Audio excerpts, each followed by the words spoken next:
It started with a letter, one of those official-looking envelopes with the HOA's logo stamped across the top, like it was some kind of government order. Inside, in bold black ink, they had written that my dog, Max, was a nuisance to the neighborhood. His barking, they claimed, was disruptive and unacceptable. And to punish me, they slapped a fine on my account. At first, I just laughed. Max wasn't some wild dog. He was my companion, my family, the creature that had been by my side through late nights and early mornings, through heartbreak and celebration. To see him reduced to a nuisance, in the eyes of a board that didn't even know him, felt like an insult deeper than any bill. But the laughter quickly faded when I realized they were serious. They wanted to control even the sound of a happy dog. They wanted silence where there was supposed to be life. And in that moment, something inside me snapped. The fine wasn't about money. It wasn't about noise. It was about control. They wanted to remind me that they were in charge, that everything in this neighborhood, down to the wagging of a tail, had to pass through their invisible filter of approval. And as I sat there staring at that letter, Max resting his head on my lap, I felt a different kind of fire burn inside me. If they wanted to make an example out of me, I would make a bigger example out of them. The thought came slowly at first, like a whisper I didn't fully believe, but it grew louder with every minute I stared at that paper. What if Max wasn't alone? What if, instead of one dog disturbing the peace, there were dozens?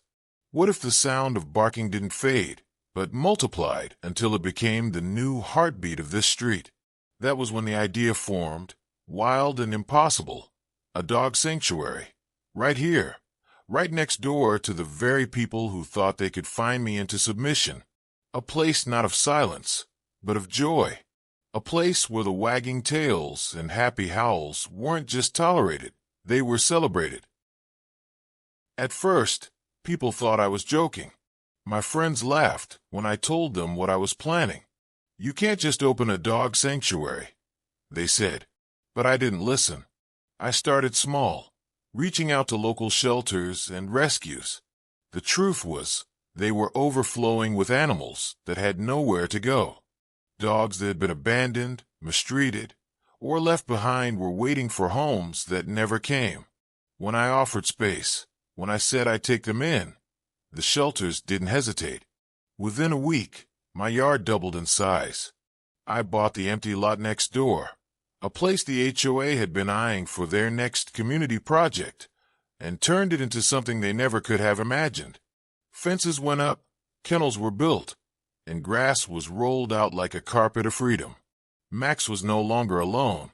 He was the leader of a pack, and each new arrival wagged their tail as if they already knew this was where they were meant to be. The sanctuary wasn't just a dream anymore. It was real, and it was growing. At first, people thought I was joking. My friends laughed when I told them what I was planning. You can't just open a dog sanctuary, they said. But I didn't listen. I started small, reaching out to local shelters and rescues. The truth was, they were overflowing with animals that had nowhere to go. Dogs that had been abandoned, mistreated, or left behind were waiting for homes that never came. When I offered space, when I said I'd take them in, the shelters didn't hesitate. Within a week, my yard doubled in size. I bought the empty lot next door, a place the HOA had been eyeing for their next community project, and turned it into something they never could have imagined. Fences went up, kennels were built, and grass was rolled out like a carpet of freedom. Max was no longer alone. He was the leader of a pack, and each new arrival wagged their tail as if they already knew this was where they were meant to be. The sanctuary wasn't just a dream anymore. It was real, and it was growing. Of course, the board didn't take it quietly. They came storming in with clipboards and rulebooks, trying to catch me on technicalities. This isn't zoned for animals, they argued. You can't run a business from your home. They threatened. They wrote up violation after violation, but none of it stuck. Because here's the truth. I wasn't running a business. I wasn't charging money. I wasn't selling anything. I was rescuing lives, offering care, giving love. And the more they tried to frame me as the villain, the more ridiculous they looked. They stood there, scowling at wagging tails, pointing angrily at children laughing in the grass, and scolding families for petting puppies. The contrast was too sharp to ignore. Their power wasn't just slipping, it was crumbling. Every fine they wrote became a joke. Every demand they made became fuel for more people to rally around the sanctuary. Now, when I look around, I don't just see dogs, I see a movement. What started as one fine, one insult against my dog, became something the HOA never saw coming. They wanted silence, but instead, they gave us music. The chorus of barks, the laughter of neighbors, the sound of a street that found its voice again. The sanctuary stands not just as a rebellion, but as a reminder that community doesn't come from rules and fines. It comes from love, from joy, from the courage to say no when someone tries to shrink your world. And though the HOA still sends their letters, I barely read them anymore.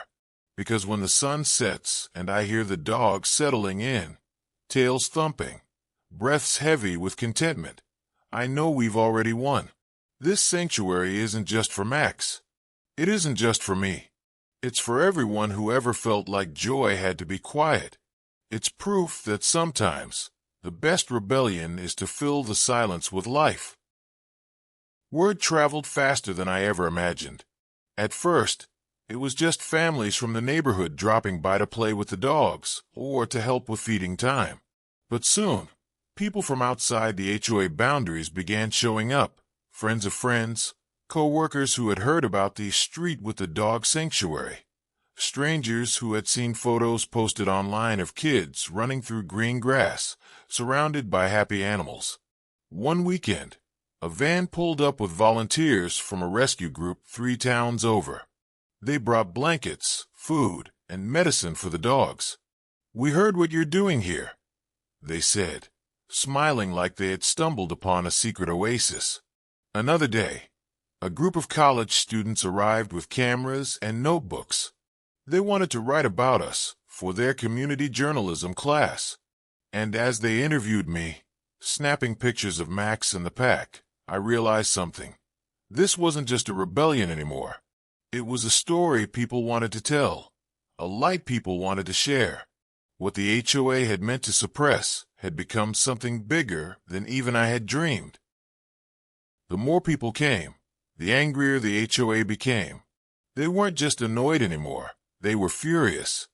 Meetings were called, special sessions held, and rumors began to spread that they were going to take legal action.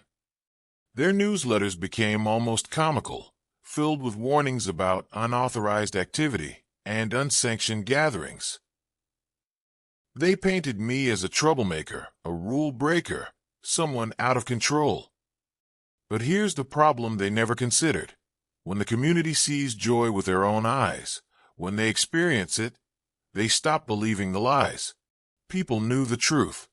They could hear the laughter every evening, see the families gather together, feel the energy that had been missing for years in this neighborhood. The HOA wanted to turn me into an enemy, but all they did was make themselves look like the villains. Every angry email they sent only pushed more people toward me, toward the sanctuary. And the irony wasn't lost on anyone. The more they tried to control, the more control they lost. One Saturday, it happened almost by accident. A few neighbors brought folding tables. Someone else set up a grill.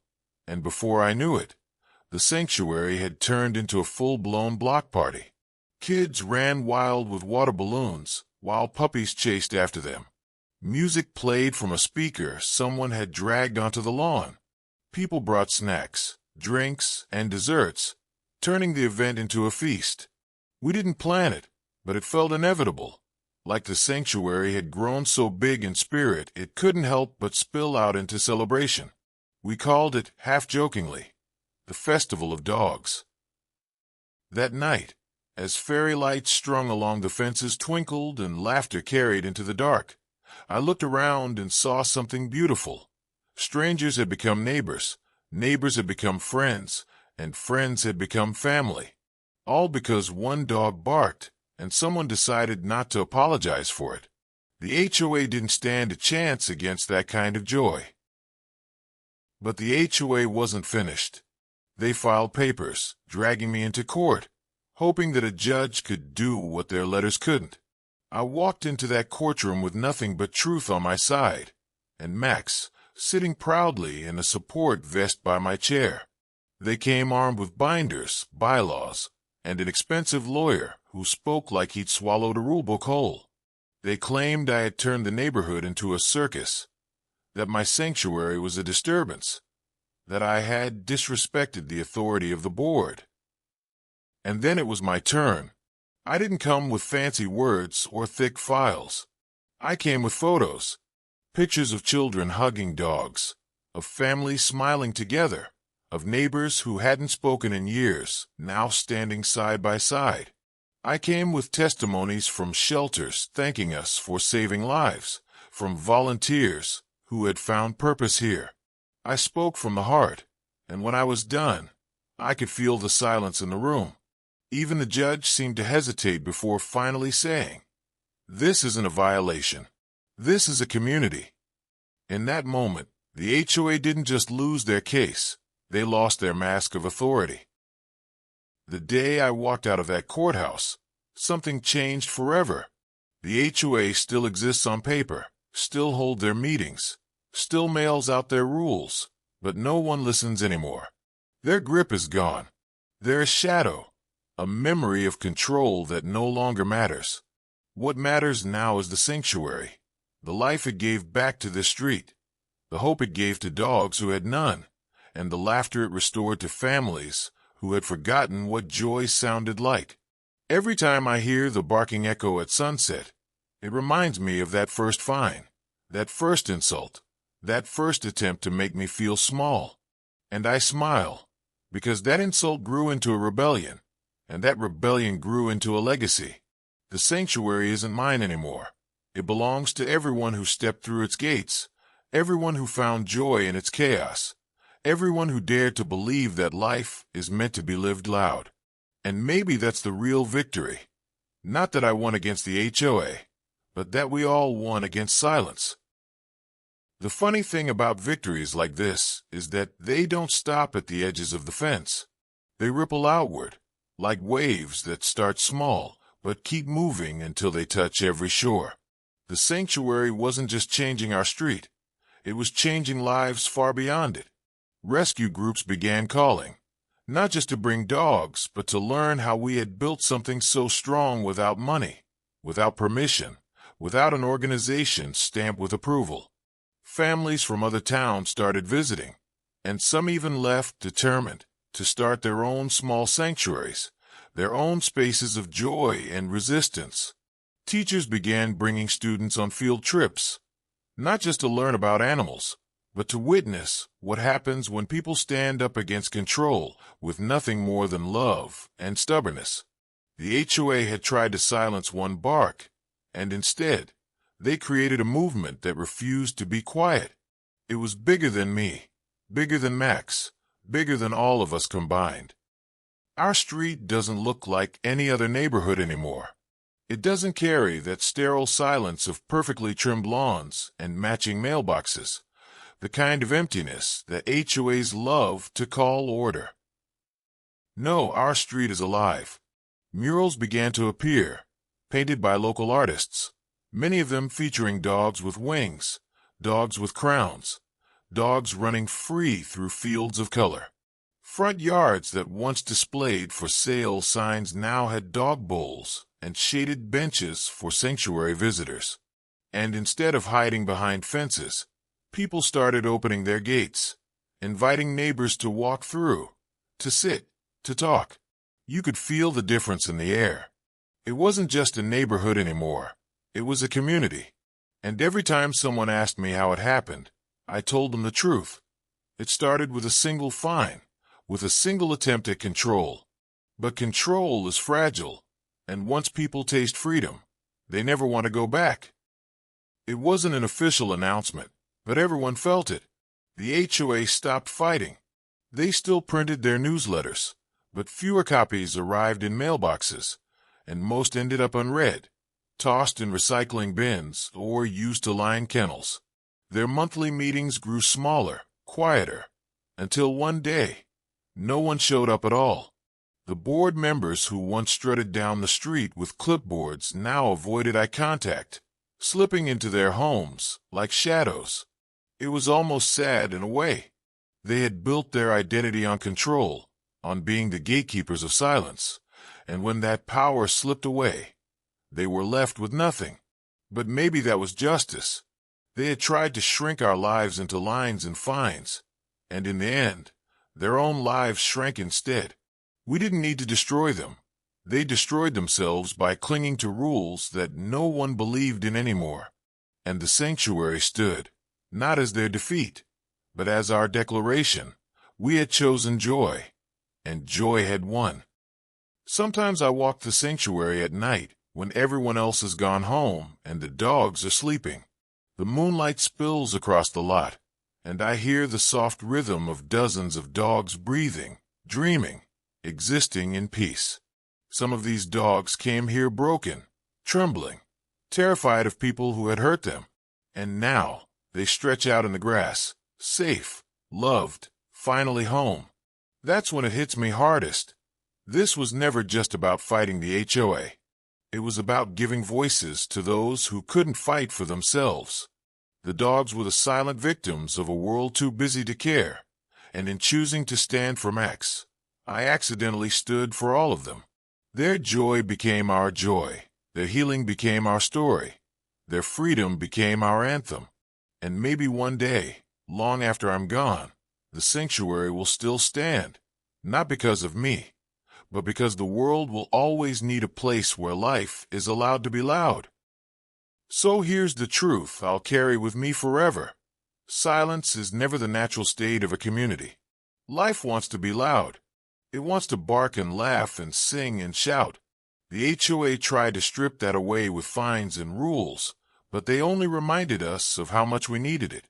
Every wagging tail, every child's giggle, every shared meal under the sanctuary lights is proof that we were right to fight. And years from now, when this street has new families, new children, and new dogs, they'll inherit more than just houses and fences. They'll inherit a story of how one letter tried to silence a single bark, and instead created a chorus that could never be stopped. That's the eternal reminder. Joy doesn't ask permission, love doesn't need approval, and freedom doesn't wait for rules. It simply arrives, loud and unstoppable, like a sanctuary of dogs howling at the moon, announcing to the world that life will never be quiet again. And maybe that's the truest kind of monument, not one carved in stone or written in bylaws, but one that lives in sound, in memory, in the pulse of a street that refused to go quiet. The HOA tried to define us with fines, but in the end, we defined ourselves with freedom. They wanted control. Instead, they gave us unity. They wanted silence. Instead, they gave us song. Years from now, when children run down this street and hear the dogs barking in the distance, they won't call it noise. They'll call it home. And that's the legacy that matters.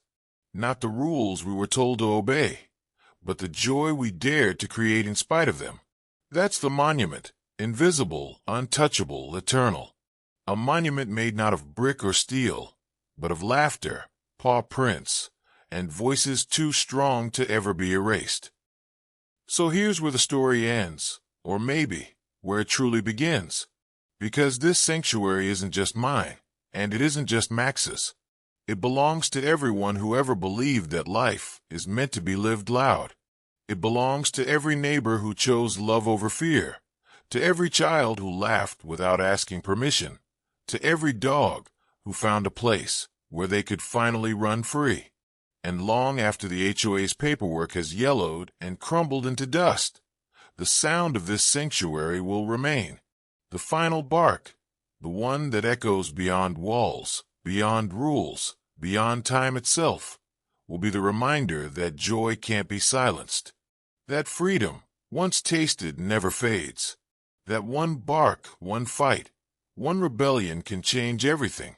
And if you listen closely, you'll hear it. A chorus of dogs under the moon, a street alive with laughter, a victory too eternal to ever be undone.